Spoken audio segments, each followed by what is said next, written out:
యువతల పక్క నేనే శ్రీనివాసరావుని మాట్లాడుతున్నా. అవతల పక్క ఎవరు? నువ్వంటయ్యా? అసలేంటయ్యా నువ్వు ఉద్దేశమో? ఆ గ్రేడ్ వాళ్ళు ఇచ్చే ముష్టి 52 లక్షల రూపాయలకి ఎక్స్పోర్ట్ ఆర్డర్ ఇచ్చేయాలా ఏంటే? ఆ మిగిలిన 42 లక్షల రూపాయలు కూడా నా ఫైనాన్స్ కంపెనీ నుంచే తీసేయమంటావా? ఓ పని చెయ్యి, తాళం చెవులు నీ చేతికి ఇచ్చేస్తా, నన్ను తీసుకెళ్లి బొక్కలో పెట్టేస్తారు. గవర్నమెంట్ ఊళ్ళూరు కోరయో, ఇదేం గిట్టుబాటు అయ్యే వ్యాపారం కాదు కానీ ఫోన్ పెట్టేయి. నమస్కారం అండి శ్రీనివాసరావు గారు. నమస్కారం. మాలకొండయ్యా, ఎప్పుడొచ్చా? ఇప్పుడే వస్తున్నా. మీతో బిజినెస్ గురించి మాట్లాడాలంటే మీ ప్రాణమిత్రుడు చంద్రశేఖరం వచ్చేలోపే మంచిదని, ఆయన వస్తే మీకు షుగర్ అని, బీపీ అని, ఆస్మా అని, ఎలర్జీ అని, దేశంలో జబ్బుల పేర్లని చెప్పి నన్ను తరిమి కొడతాడని ఎకాఎకిన ఎయిర్పోర్ట్ నుంచి వచ్చేసా. మా చంద్రం గారి గురించి నీకు బాగా తెలిసిపోయిందే.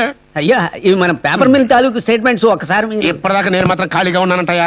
ఫోన్ల మీద ఫోన్లు మాట్లాడక వచ్చాను. రే, మా మూర్తికి కంగారు ఎక్కువ కానీ నువ్వు కూర్చో చెప్తాను అన్నట్టు. ఆడి పేరేంటయ్యా? చంగయ్య.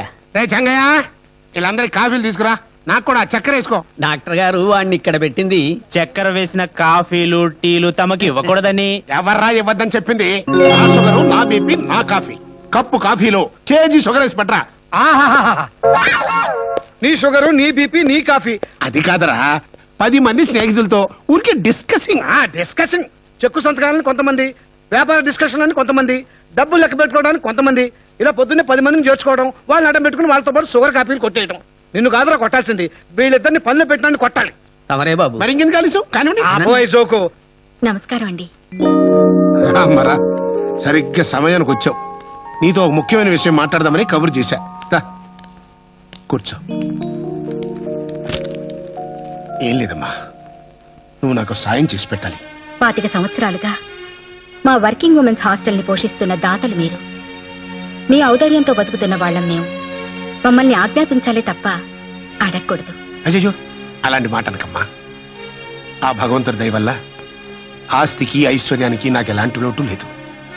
ఏమిటో మాకు లక్ష్మి కటాక్షం ఉందే తప్ప నాకు కానీ నా కొడుకు కానీ సరస్వతి కటాక్షం లేదు. కానీ నా కొడుకు ఎంత బుద్ధిమంతుడో నీకు బాగా తెలుసు. వాడికి పెళ్లి చేద్దాం అనుకుంటున్నాను. చాలా సంతోషం. చదువు సంస్కారం కలిగి మంచి మనసుతో భర్తను అర్థం చేసుకోగలిగిన ఓర్పున్న ఆడపిల్ల అయితే చాలు.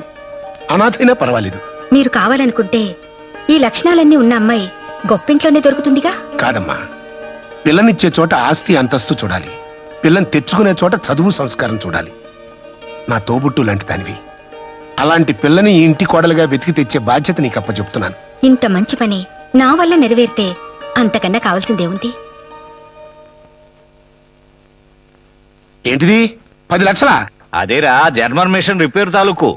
ఆ మిషన్ రిపేర్ కానీ కింద సంవత్సరం కూడా ఇలాగే 10 లక్షలు తీసుకున్నారు. శ్రీనివాసరావు, మనిషి అన్నాక జబ్బులు, మిషన్ అన్నాక రిపేర్లు రాకుండా ఉంటాయా?